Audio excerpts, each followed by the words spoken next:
very good morning. Good morning, everyone. So let us now discuss how to write a good answer. For instance, Nisshant, if the question is straightforward, let's look at natural rights and Locke.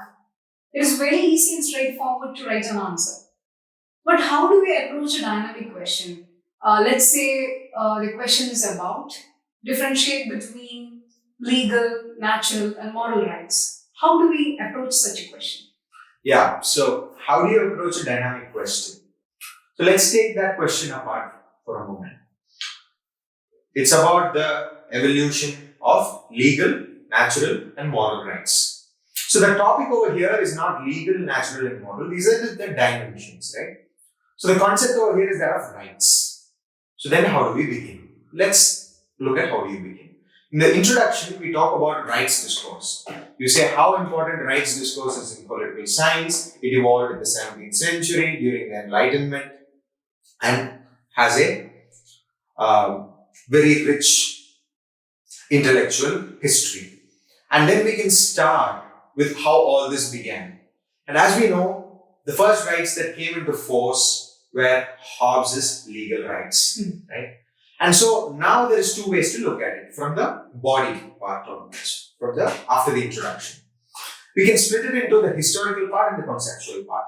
So then we write briefly about Hobbes' history, how there was pandemonium or anarchy during the English revolutions, and therefore he wanted stability, and therefore legal sovereignty came into force, and rights would be what the state gave to the individuals, right? And then automatically the history itself tells us what the limitation is. For instance, rights are what the state gives the individuals. Individuals don't have rights.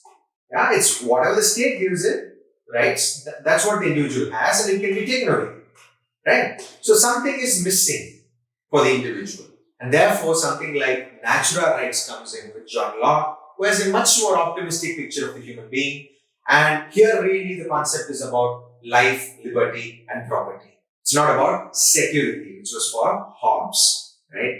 So, with Locke, we get an intrinsic value to the individual. The state is now a limited state. Therefore, there's more positive rights come into being as opposed to negative rights of Hobbes, correct? But then what are the limitations of Locke now, right? So, there are basically two limitations. It seems like all the rights of life and liberty are derived from property. Hence, you have critiques in your notes about he's a bourgeois scholar, for instance. That's the critique. And the other part also happens to be that there seems to be some religious residue, right? It's not purely a secular notion of rights yet in terms of natural law. So then Immanuel Kant comes along, and Kant develops what we call the moral theory of rights, which is about human dignity, the categorical imperative, and the intrinsic value of the human being. Right? So now it's really about life, liberty. It's not life and liberty are not derived from property as it is in Locke. Neither is it about security like it is in Hobbes. Right? And now from this point onwards, we can start concluding that rights discourse after these three rights splits itself or takes two different streams. One stream is clearly the legal positivist stream, which is also called the utilitarian theory of rights, right? Which is more about what are the rights given, how do we navigate the law, how do we get our rights, and so on. The other is the human rights stream, which is more about an intrinsic notion of rights. It's about human dignity and so on and so forth.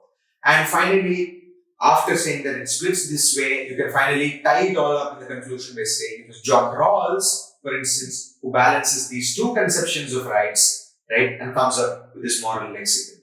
So, let me summarize it once again quickly. Introduction, talk about rights discourse in Western intellectual tradition, talk about Hobbes' legal theory of rights, talk about what its limitations are, what Locke fills in, and then talk about what Locke's limitations are and what Kant fills in, then talk about the implications post-Kant, where the movement goes into utilitarian theory of rights and then human rights theories, and how these two diverging traditions are then tied together by John Rawls in his theory of justice. Is that good? That's perfect. Thank you. Thank you.